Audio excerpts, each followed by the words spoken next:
إذا الشمس كورت وإذا النجوم انكدرت وإذا الجبال سيرت وإذا العشار طلت وإذا الوحوش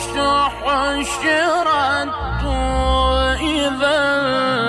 البحار